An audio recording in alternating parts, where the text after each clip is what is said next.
Méditation du 5 juillet, Jésus et les fêtes. Il retourna donc à Cana en Galilée où il avait changé l'eau en vin. Il y avait à Capernaum un officier royal dont le fils était malade.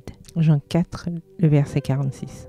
Nous avons tous des proches, des amis, des voisins, des camarades de classe ou des collègues qui professent une autre foi que la nôtre et n'ont donc pas la même façon de se divertir. Devons-nous refuser leurs invitations et nous priver de leur compagnie? Les Juifs qui occupaient des postes importants dans les synagogues vivaient à l'écart des païens et même de leur propre peuple afin de ne pas être contaminés par ce qui était impur, entre guillemets, et de conserver ainsi la pureté de leurs rites et de leurs traditions. Ils ne cherchaient pas à aider leurs voisins ou à se faire des amis, mais ce n'était clairement pas le style de relation interpersonnelle que Jésus avait en son temps sur terre, car il était venu chercher les perdus, et les perdus étaient précisément les pécheurs. Nous sommes dans le monde, mais nous ne sommes pas du monde. À qui l'évangile serait-il utile si nous n'entretenions des relations qu'avec des personnes que nous estimons être du même niveau de religiosité que nous? Une fois, lorsque Jésus est retourné à Cana en Galilée, de nombreuses personnes sont venues à lui, car elles ont reconnu l'ami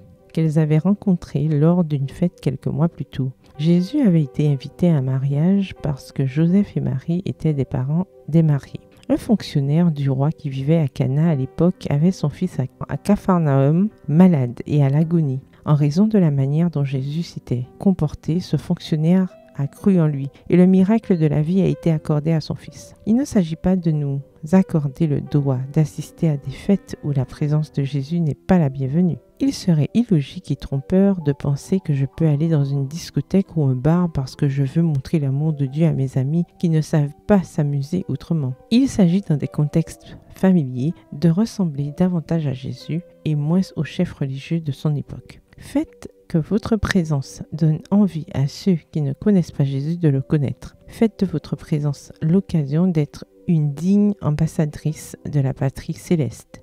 Rappelez-vous que vous êtes la saveur de l'Évangile, la conservatrice ou préservatrice de l'Évangile. Et pour que vous puissiez atteindre votre objectif, vous ne pouvez pas rester à l'intérieur de votre petit pot de sel. PS, heureuse de vivre sainement avec les autres.